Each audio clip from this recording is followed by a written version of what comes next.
안녕하세요. DDR 부동산 연구원의 서영창입니다. 이번 시간은 허가권자의 재량권 6번째, B도시 면지역에서 통행 방해한 사례입니다. 질문: 이 통로는 건너편 주택 진입로로 만들어진 것 같은데 현재 분쟁이 되고 있는 도로를 말합니다.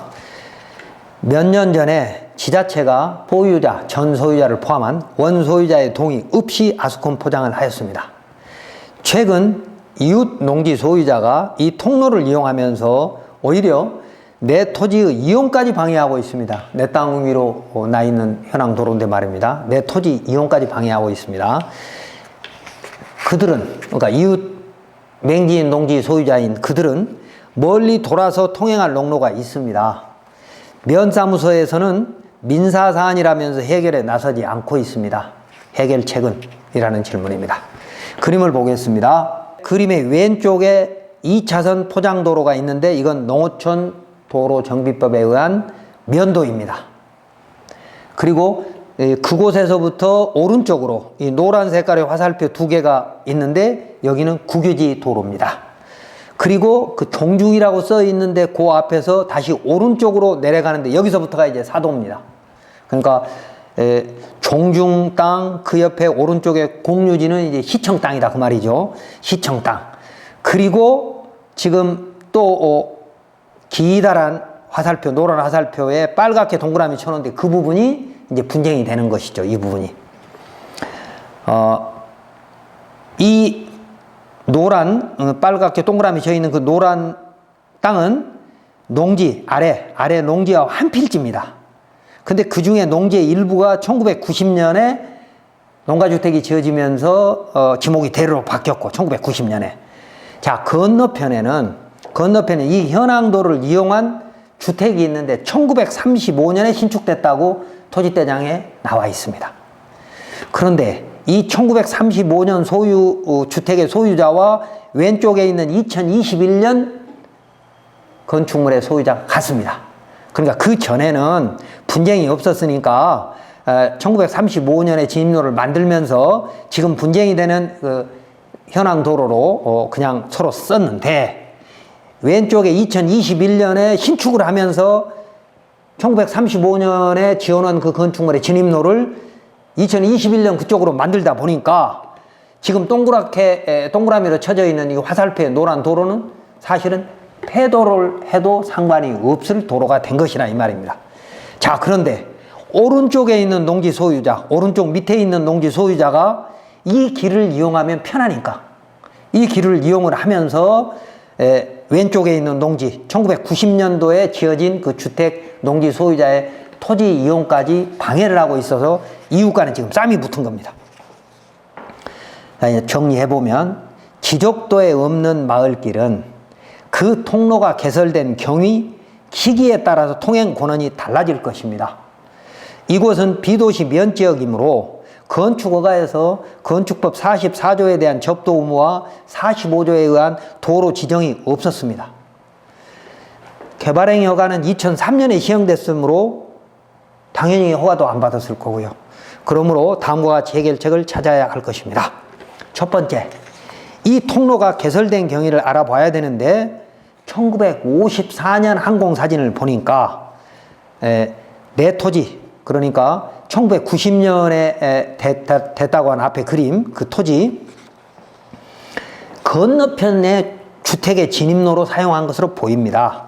그 주택은 1935년에 신축됐어요. 그렇다면 당시 내 토지에 있는 현황도로는, 현재 내 토지 위에 있는 현황도로는 원소유자의 구두 동의를 받아서 개설된 것인지 아니면 경계 측량을 잘못해서인지는 알 수 없지만 이 도로는 주의토지통행권 수준의 도로인 것만은 맞습니다. 아마 당시 측량이 잘못돼서 그렇게 됐었겠죠. 왜냐하면 건너편이 전부 1935년 그 주택 소유자의 땅인데 자기 땅으로 도로 내면 되는데 왜 나무 땅에다 냈겠습니까? 그때 경계 측량이 아마 잘못된 것 같습니다. 그렇다면 그 주택의 진입로가 지금 다른 곳으로 개설됐다면, 왼쪽에 2021년 신축을 하면서 그쪽으로 진입로가 개설됐다면 이 주위토지 통행권 수준의 도로는 저절로 없어지는 것이므로 현 주택의 진입로를 막아서 나만 쓸 수 있다고 생각할 수도 있습니다. 그러나 인근 주민들은 그동안 이 통로를 농로로 사용했다라고 하고 또 면사무소가 포장한 것이므로 배타적 사용수익권이 이미 제한됐으니까 동의 없이 쓸 수 있다고 주장할 수도 있을 것입니다. 이웃 사람들은 말입니다. 그래서 이 통로가 언제 어떻게 개설됐느냐에 따라서 나만 쓸 수 있느냐 아니면 이웃도 쓸 수 있느냐 인근 주민도 쓸 수 있느냐 판단해야 되겠다는 것입니다. 주위토지 통행권이 소멸한 부분을 볼게요. 주위토지 통행권은 어느 토지와 공로 사이에 그 토지의 용도에 필요한 통로가 없어서 주위 토지를 통행하거나 통로를 개설하지 않고서는 공로에 출입할 수 없는 경우 인정되는 것이므로 일단 주위토지 통행권이 발생하였다고 하더라도 나중에 그 토지에 접한 공로가 개설됨으로써 주위토지 통행권을 인정할 필요가 없어진 때에는 그 통행권은 소멸한다. 대법원 97-4711. 근데 만약에 여기는 측량이 잘못돼서 만들어진 도로라고 한다면 그 주택의 진입로가 생겼으므로 당연히 없어져야 되겠죠. 두 번째, 주위토지 통행권은 법정 지역권이지만 그 한계는 있습니다. 그러니까 주위토지 통행권은 유일한 통로이고 너비도 최소한, 그러니까 토지 소유자의 피해가 최소한 되는 범위 내에서만 너비가 인정돼야 되는 것이므로 현황도로 소유자의 지금 이제 2021년 신축된 건물이 있으니까 현황도의 소유자의 권리가 회복됐다고 볼 수도 있는 곳이라는 거죠. 그러나 기존의 농로를 이용하던 사람의 권리도 보호되어야 할 것이므로 자동차 통행로는 아니더라도 1m 내외의 통로는 남겨두어야 할 것입니다. 그리고 본인도 이미 그 길을 사용해 왔던 것이니까 자기 토지 위에 도로라 하더라도 굳이 없앨 필요도 없고 그 도로를 이웃이 이용한다고 해서 야박하게 뭐 막고 이렇게 하는 것은 도리상도 아닌 것 같다는 것입니다. 그리고 면사무소가 포장한 것을 원 소유자가 동의하였다면 현 소유자가 통로를 막아서는 안 되지만 원 소유자의 동의가 없고 면사무소도 기공승낙 없이 관습상 통로라고 생각해서 그냥 포장한 것이라면 그 도로의 배타적 사용수익권의 제한은 주위토지 통행권 수준일 것이므로 원래 상태로 철거 및 원상 복구가 가능할 수 있을 것입니다. 대법원 판례 하나 보겠습니다. 민법 219조의 주위토지 통행권은 어느 정도 범위로 볼 것인가는 구체적 사안에서 사회 통념에 따라 쌍방 토지의 지형적 위치적 형상 및 이용관계, 부근의 지리상, 상린지 이용자의 이해득실, 기타 재반 사정을 기초로 판단하여야 하며 토지의 이용 방법에 따라서는 자동차 등이 통과할 수 있는 통로 개설도 허용되지만 단지 그 토지 이용의 편의를 위해서 다소 필요한 상태라고 여겨지는 정도에 그치는 경우까지 자동차 통행을 허용할 것은 아니다. 그러니까 원칙적으로 주위토지 통행권은 자동차 통행은 인정할 필요가 없다는 것이죠.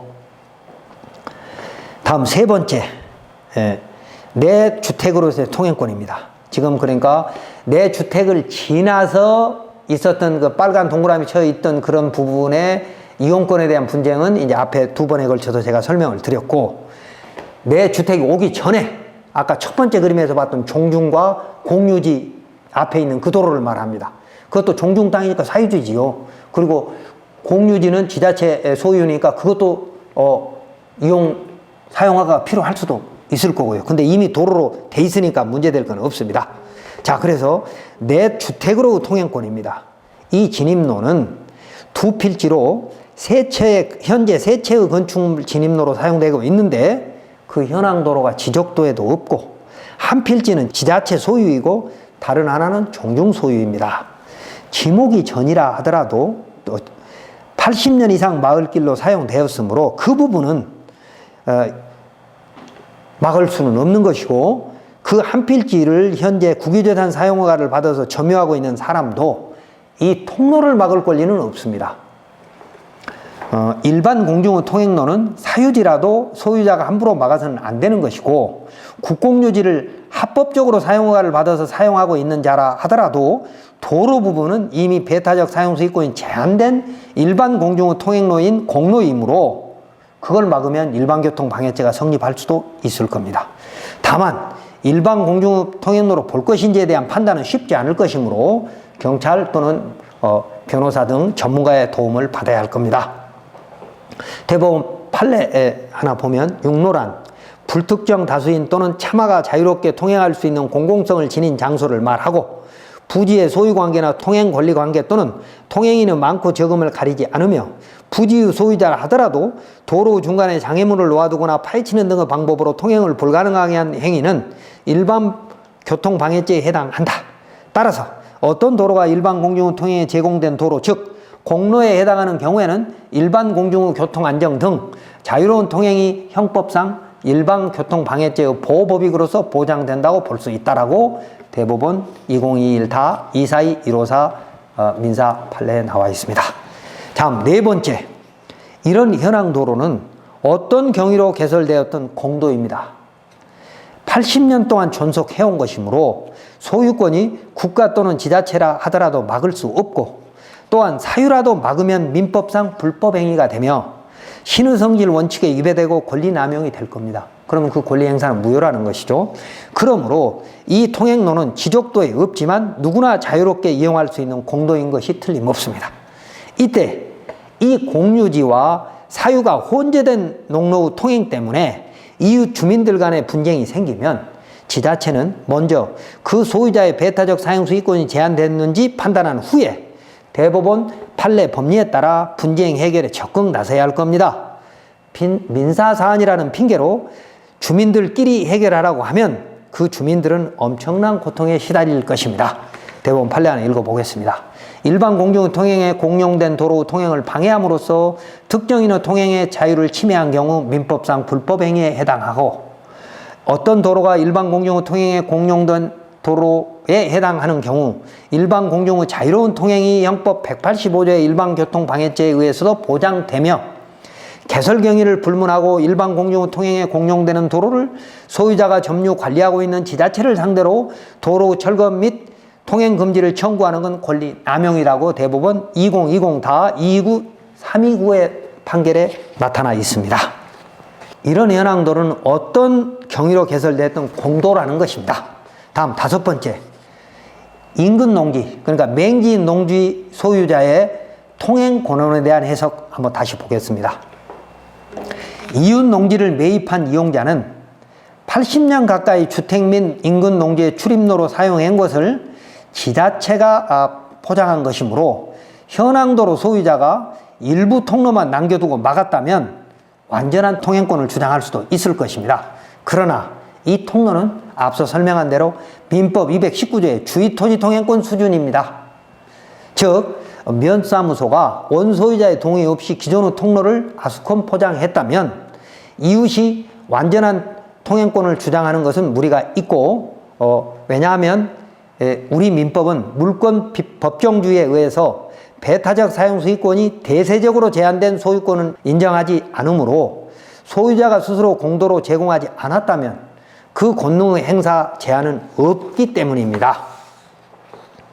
대법원 판례 하나 읽어보겠습니다. 민법 제219조에 규정된 주의토지 통행권은 공로와 사이에 그 용도에 필요한 통로가 없는 토지의 이용이라는 공익목적을 위하여 피통행지 소유자의 손해를 무릅쓰고 특별히 인정되는 것이므로 그 통행로 폭이나 위치 등을 정함에 있어서는 피통행지 소유자에게 가장 손해가 적게 되는 방법이 고려되어야 할 것이고 어느 정도를 필요한 범위로 볼 것인가에 대해서는 구체적인 사안에서 사회 통념에 따라 쌍방 토지의 지형적 위치적 형상 및 이용관계, 부근의 지리상황, 상린지 이용자의 이해 득실, 기타 재반 사정을 기초로 판단해야 한다고 대법원 2003-18-661 판결에서 설명하고 있습니다.